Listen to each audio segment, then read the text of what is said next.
8 to be great. The 8 traits successful people have in common. Number 2, work. You know, when I was interviewing all these successful people, they kept telling me how hard they worked. And I remember standing there thinking, geez, another comment about work? Why don't they tell me the real secret to their success?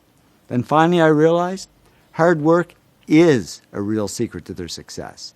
All successful people work very hard.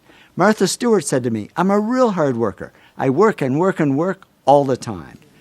Media tycoon Rupert Murdoch said it's all hard work. Nothing comes easily. But I have a lot of fun. Did he say fun? Yes, successful people have fun working. That's why I say they're not really workaholics, they're workaholics. Jim Pattison, chairman of the Jim Pattison Group, is a workaholic. He says, business is my recreation. I'd rather go to our factories and meet with our people than go to the beach, I can tell you that. Dave Lavery, the NASA whiz who builds those robots for Mars, said to me, we work our fingers to the bone, but it doesn't seem like work. It's fun.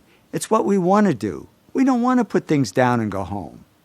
Bill Gates is a workaholic. Even after he was a multimillionaire, he worked most nights until 10 p.m. and only took 2 weeks off in 7 years. And he probably spent them on his computer.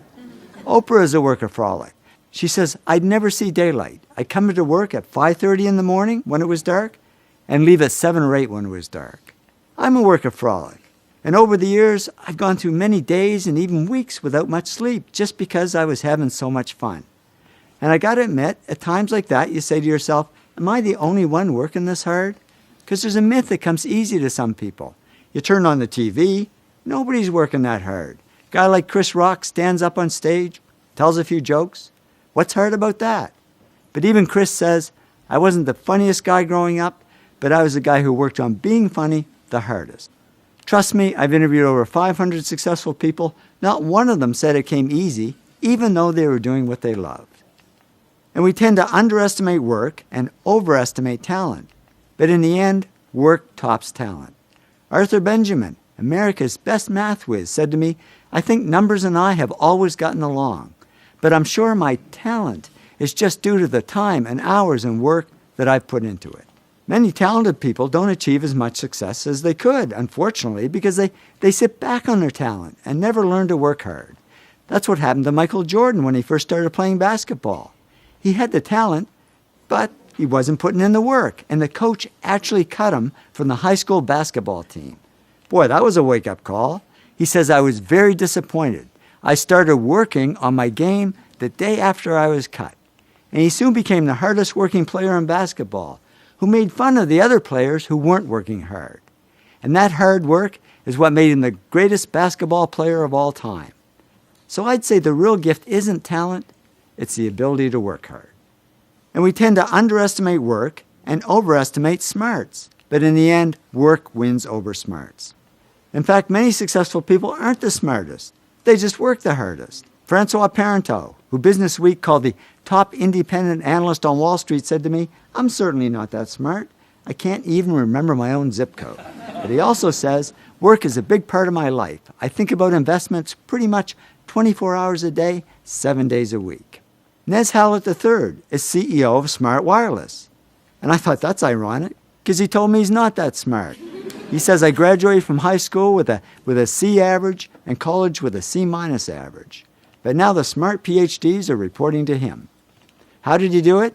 He said, if you're going to be successful at anything, the key thing is to work hard. I'm not smart. As proof, here's my actual 12th grade report card. It was the only one my parents ever kept. Don't ask me why they kept it. It's nothing to brag about. As you can see, I was a C student, not an A student. I don't think I'd even make it into college these days. So how did I achieve some success and wealth? I just worked hard. Many 60 to 80-hour weeks. And now I know I'm not alone. Thomas Stanley studied hundreds of millionaires, and he discovered most millionaires weren't A students, didn't score high on tests, and teachers didn't think they'd ever succeed. But they did succeed because they worked hard. So the good news is, if you're not the smartest, if you're a C student, not an A student, the really good news is you can still succeed. Because the word success has 2 C's and no A's. You can still succeed as long as you work hard. And what if you are smart? Well, I'm sorry, there's absolutely no hope for you. Because many smart people don't achieve as much success as they could, unfortunately, because they rest on their smarts and never learn to work hard. MIUN, president of Lucent Technology, says people who are the smartest sometimes don't realize their full potential because things get too easy, so they don't push themselves hard. After a talk I gave at one of the world's top 10 business schools, a man came up to me and said, "You know, when I got my MBA here a few years ago, I was one of the smartest people in the class. I thought I had it made. So after I graduated, I sat back and I didn't work hard and I went downhill. And now at this point in my life, I've gone nowhere. I haven't achieved any success at all." He said, "Thanks for the wake-up call. Now I know what I need to do. I need to work." So the bottom line is, whether you're smart or not, whether you're talented or not, just keep working.